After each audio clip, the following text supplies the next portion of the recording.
Alright, here are the scores and thoughts. Let me move the mic. There we go. Here are the scores and thoughts for the Pro Bowl. I said I'd do this, and I have. I am going to do it. The only reason it is a little bit late is because I was busy Monday. I had to go shopping. I went shopping for those games that I bought, and just didn't get around to this the rest of the day. I didn't go shopping today, although I did sleep in like I have done recently, but I decided I'd get around to doing this. So I'll start. This one was a very interesting game, to be honest with you. It was the Pro Bowl isn't really about competition, really, so much as it's just about the guys getting through the game. This is a perfect quote from one of the guys on NFL Network. I forgot who it was. I think it was oh fuck, Tom somebody. I forgot his last name. He's one of the one of the college people on NFL Network. One of the guys that does the college football, like the college football scouting, I think. He put this perfectly. The Pro Bowl is a game where you're just trying to make it through the 60 minutes without getting hurt. And the people had some fun with it. They had some fun with it. It wasn't like, it wasn't like no one was trying. Everybody was having fun with it. It's not exactly, this isn't the Super Bowl or anything. This is the Pro Bowl. I mean, this is for the people that didn't make the Super Bowl, that are trying to have some fun in the postseason, and basically they're just trying to have some fun with their fellow peers. And the practices, they weren't exactly high octane practices. I mean, they weren't even done with pads on, for crying out loud. I mean, if you are a subscriber to NFL Network, then you know that the practices were not exactly high octane or anything. And the practices were just, pads off, t-shirts and shorts, and the shoes, obviously, and just having a good time, and people getting interviewed. And you got people like D'Angelo Hall reuniting with his former coach, Jim Mora, and you got Mike Vick doing the same thing, and all that sort of stuff. The Pro Bowl is really, it's an entertainment value. It's not exactly a serious game. It's just where these guys have a bunch of just have fun. And it's also the only place that Panther players can shine after a 2-14 season, because Jordan Gross made the Pro Bowl, and John Beeson was named to the Pro Bowl after Brian Urlacher. After Brian Urlacher, he was named on the Pro Bowl team after Brian Urlacher injured himself. I guess, no, he and Lance Brooks pulled out. I'm guessing due to injury, but I'm not sure. But they both pulled out. I'm guessing because they couldn't make the flight. But Julius Peppers made the flight. He doesn't count, though, because he's not a Panther anymore. But the Panthers did have people that made the Pro Bowl, so I am happy. Anyways, to the game itself. The first half was a snooze fest. It is an absolute snooze fest. It was basically the NFC just kicking ass and taking names and jumping out to a 42-0 lead before the AFC actually scored and made it 42-7. Second half, however, was more entertaining. Not only because a fan ran on the field. If you didn't see it, a fan did run onto the field, and Darnell Dockett was laughing his ass off when it happened. But the AFC mounted a bit of a comeback. They were trying to win the game. Which, I guess, hold on, I need to drink a little bit of water here. There we go. Had a massive nosebleed, and that's made my throat a little bit dry. If that makes any sense whatsoever. It's made my throat a little bit weird, but anyway, the Pro Bowl, or what was I saying? The second half, AFC mounted a bit of a comeback. They were actually trying to win the game. Despite the fact that Peyton Manning was not like Peyton Manning, and half the receivers didn't even try. But I guess the thing that summarizes the Pro Bowl in a nutshell was the last touchdown of the game by the AFC with like 30 seconds left.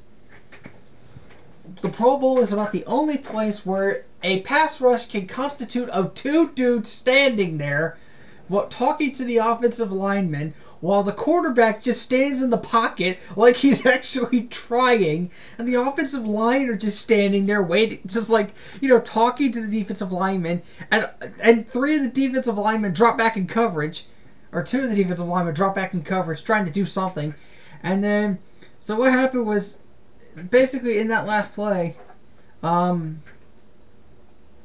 Matt Castle dropped back. Like, two of the defensive linemen dropped back in coverage, and then Julius Peppers just standing there talking to one of the offensive linemen. And Castle threw the ball to one of the receivers, and one of the receivers pitched it back to another guy. And then the guy got stopped. However, Alex Mack, the Pro Bowl, I guess, guard, I don't remember what position he played. Guard or center, I'm not sure. I think it's center, but I'm not positive. But anyways, Alex Mack for the Browns is just standing back there. He's like, give me the ball, give me the ball. And he takes the ball and rumbles downfield. Half the people on the other side of the field are like, no, I can't be bothered to do this. So only about 2 or 3 people are actually chasing Alex Mack at this point. One of them intercepts his path, and Alex Mack gives him a stiff arm, and then rumbles into the end zone for a touchdown and loses the ball afterwards, but he landed in the end zone, so therefore it didn't matter. That summarizes the Pro Bowl in enough. Let me try that again. That summarizes the Pro Bowl in a nutshell. The Pro Bowl is not a serious game, and it's not supposed to be taken seriously, which is something I learned the hard way after the first 30 minutes. But hey, if you want to see your favorite players compete against each other in a Pro Bowl style or in an All-Star game, then the Pro Bowl is for you.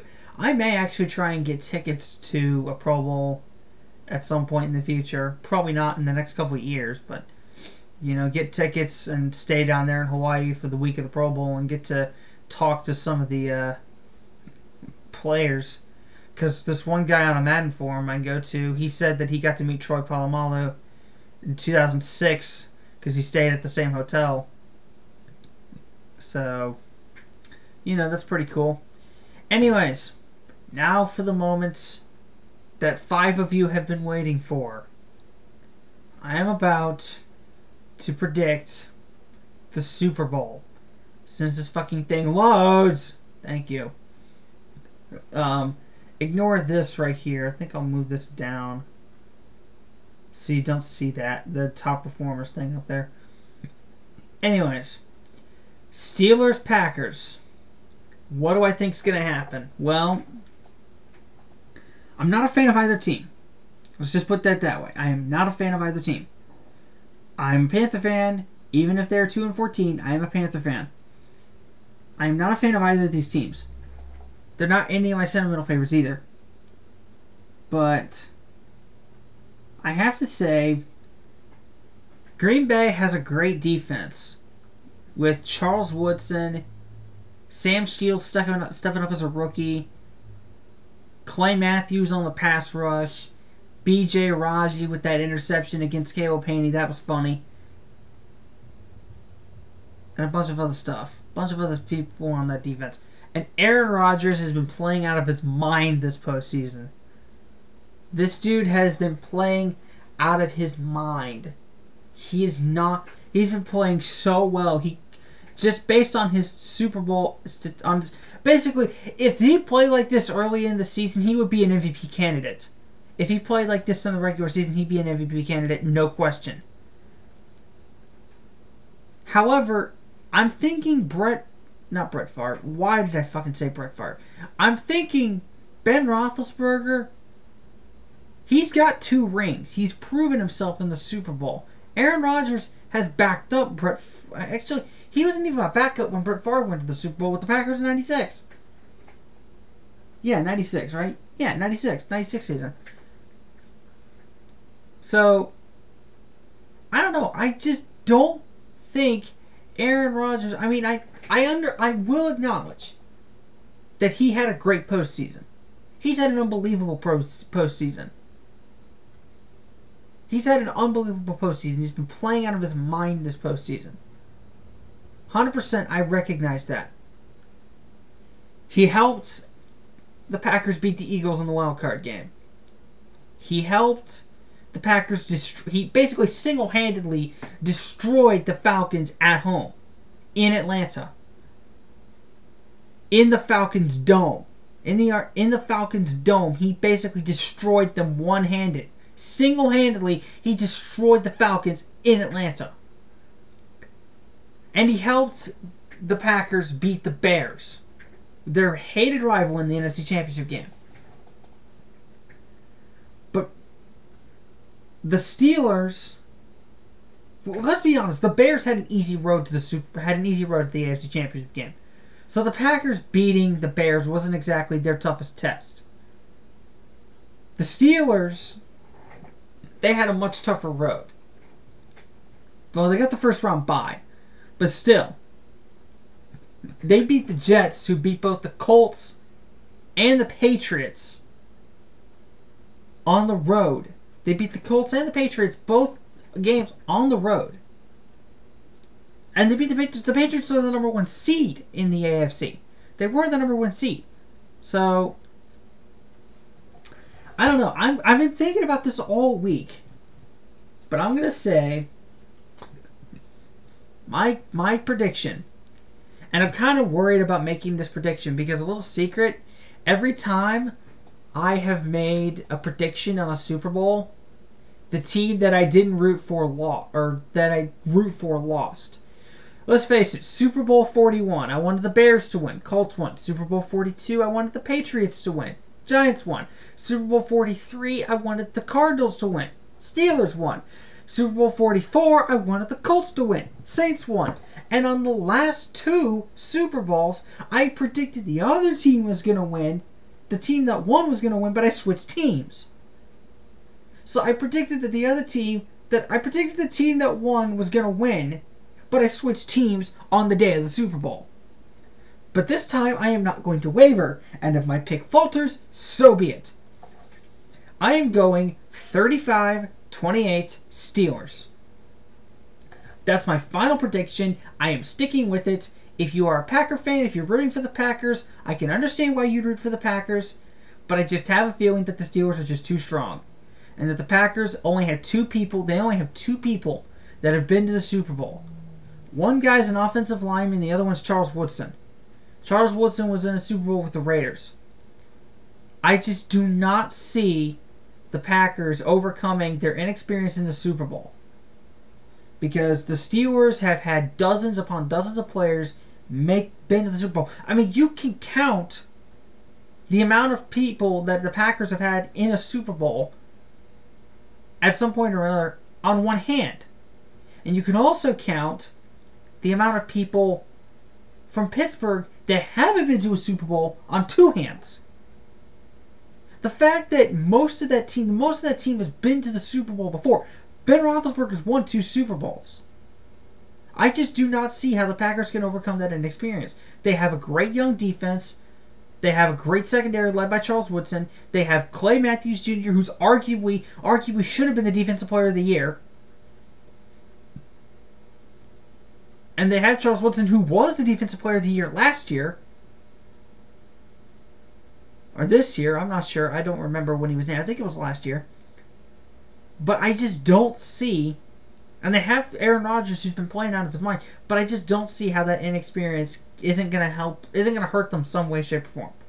So, I say Steelers win 35-28. That's my Super Bowl prediction. I'm sticking with it. And again, if you support the Packers, I can understand why. That's it. Holla at your boy. See you guys next week for the final scores and thoughts for the year.